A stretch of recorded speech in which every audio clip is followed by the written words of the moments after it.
My name is Brian Canlis. I'm the third generation owner of a restaurant in Seattle called Canlis. And I'm here to introduce the next speaker. I do not know the next speaker. I've never been to his famed restaurant in Australia. I've never even been to Australia. When Will asked me, in fact, so last year I traveled 3,000 miles to come give a speech on this stage. Actually, it was a much smaller stage last year. But because I had something to say about hospitality. And when Will said, hey, we want you to do an introduction to the next Welcome Conference, he showed me the list of all the names. And one name stood out to me, Banjo Harris Plain. What inspires a guy to travel 10,000 miles to give a 15-minute speech? I started obsessing about this guy. I was like, you can ask my wife. One night I was actually laying in bed staring at the ceiling. And she's like, what are you doing? And I said, who is Banjo Harris Plain? So I did what most people do. I started stalking him on the internet. And you can learn a lot from the internet. I learned he's named after a famous Australian poet named Banjo Patterson, that in his room is actually Banjo's original wardrobe etched with Banjo's name, which is really cool. He wrote The Man from Snowy River, which is pretty fun. I learned, he's worked at the best restaurants all across Australia. He's a famed sommelier. His current restaurant is renowned as one of the best in the entire world, Attica. I even learned that he has a weirdly disproportionate amount of mustard in his fridge. That's like on page 2 of the Google results. But you can only learn so much from the internet, as any of you who have internet dated before. It leaves you wanting so much. And last night, I had the privilege of sharing a bowl of noodles with Banjo Harris Plain. And the first thing I noticed was that he is far better looking than his profile photo, which never happens. But before long, I learned what I was hoping to learn, is this is a guy with a huge heart for hospitality. He has this glowing ember inside of him that needs to be shared. It is a message worth traveling halfway around the world to deliver to you. And so it is with great honor that I welcome my new friend, Banjo Harris Plain.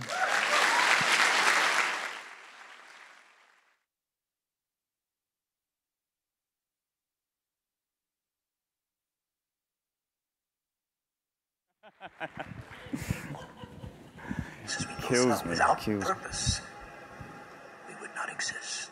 It is purpose that created us.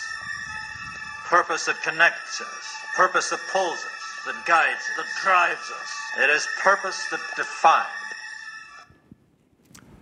It is purpose that defines us. Thank you to the Wachowski siblings and to Hugo Weaving, a fellow Australian. Without purpose, we would not exist. Richard Betts, the former speaker, I thought delivered it beautifully when he referred to the sense of what you need to do every day as your oxygen. This is at the heart of what I want to talk about. Purpose is your inner sense of what to do in really any situation, whether it be the day-to-day of our hospitality life, or indeed in any other situation we find ourselves faced with. It's not necessarily the cosmic, karmic, what is the meaning of life, but looking within yourself, you find what you need to do. Like I said, the oxygen that you need to find for yourself. And this is easy to maybe vocalize, and for me to say, look deep within yourself, find what you need to do. But to actually discover that and find it is perhaps more difficult. Once you've found it, however, I can assure you it's impossible to lose. This sense of purpose will drive almost any action that you have. I work in a small restaurant in the south of Melbourne called Attica. I suspect that many people in this room have not been there. So I want to tell you a little bit about it. It's been there for just under 10 years, and I've been there for nearly half of that time. We only open for dinner, and we only open 5 nights a week, and we only seat 55 people. And when I started working there, I was one of 6 front of house members. My day would start at about 9 o'clock, and I would be the head of reservations for that day. At about 3 o'clock, I would become the floor supervisor. At about 5 o'clock, I finally became the restaurant manager before realising that I was also meant to be the head sommelier. This lasted for about a year, during which time the restaurant underwent some changes, and thankfully we started to receive a lot of really beautiful press, both locally and internationally. And today, whilst we're certainly a more successful restaurant, I wouldn't say we're necessarily a much larger restaurant. We're still an incredibly tight, small team. And what's helped us to get to where we are today and hopefully push forward is the sense of purpose that I and the entire team at Attica have, and the sense of conviction that we have, which enables us to carry out that purpose. I believe, and I've only, to be honest with you, I reckon I've only really been able to put what Attica's purpose is into words since I was invited to talk here. I think I knew it subconsciously. I think my actions were defined by these thoughts, but being asked to tell a room full of people who operate at the same level as me exactly what drives me enabled me to vocalise this. And really, really simply, I believe Attica's purpose, as I would hope many restaurants around the world have the same purpose, is that we want to make people's lives better.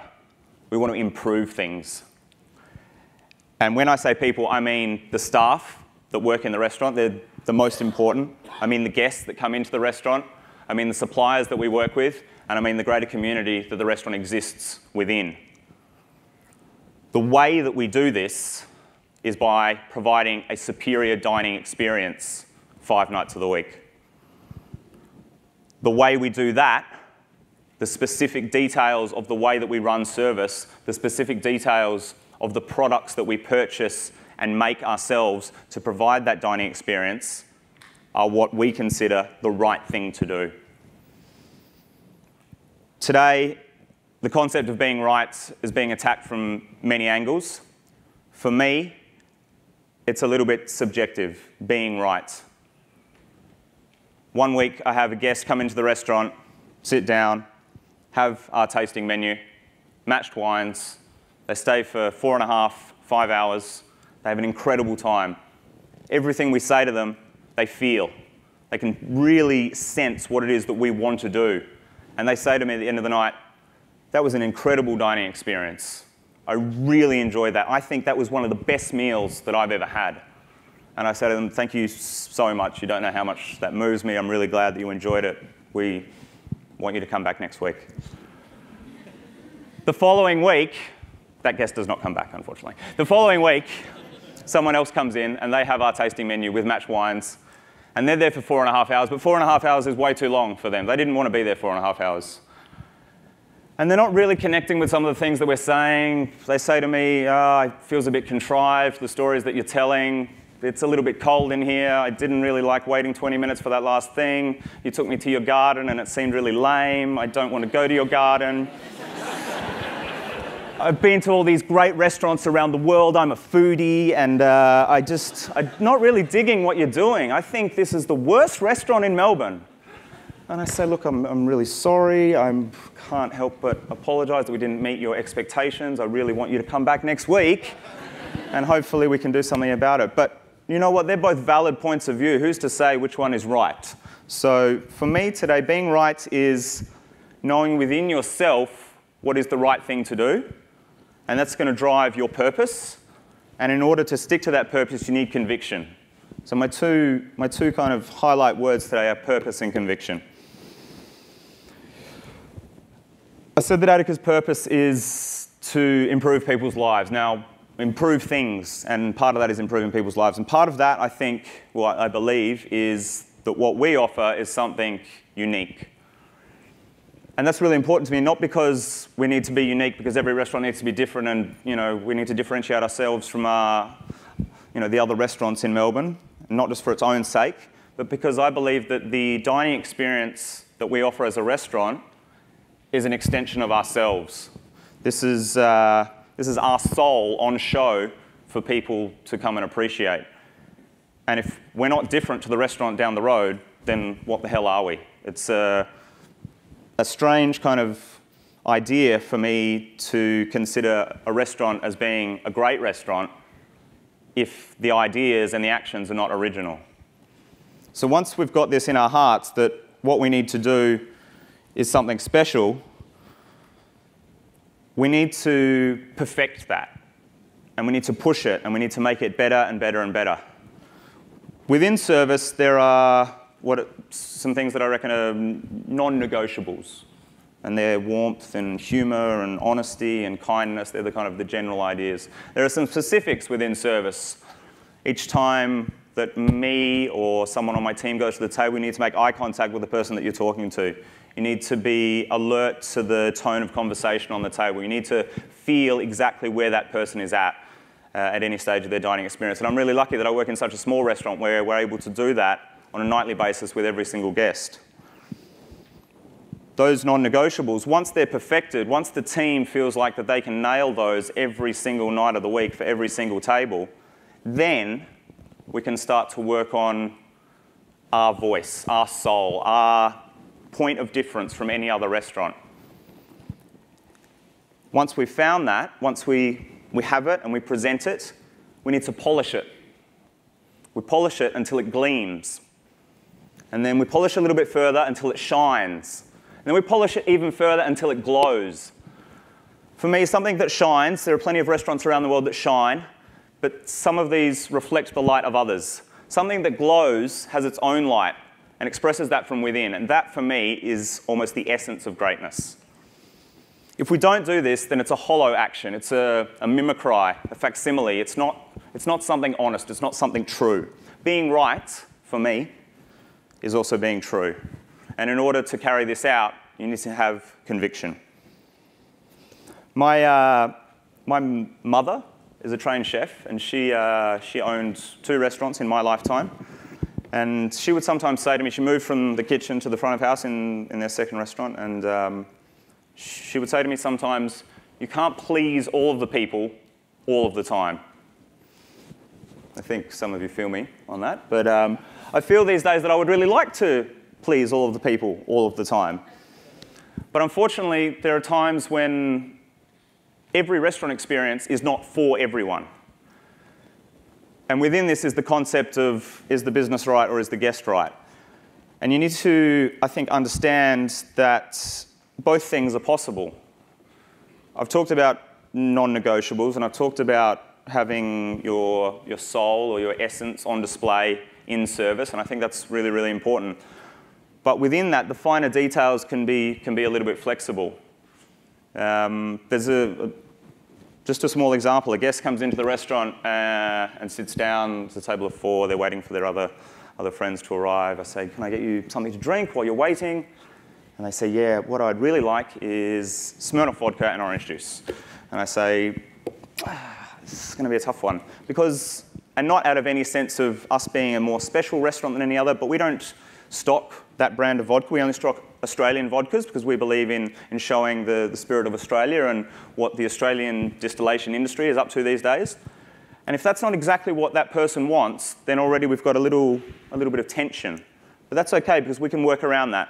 Most of you in the room, I'm assuming, are restaurant professionals, and there's ways of communication and of talking that you can operate within that moment of tension to still find something quite beautiful.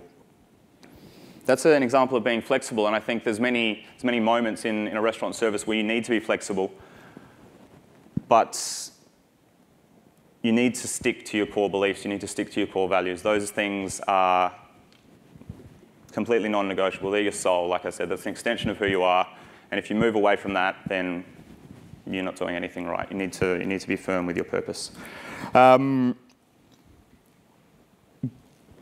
this conviction, this desire to stay true, I mentioned before, I think it's really it can be the genesis of greatness.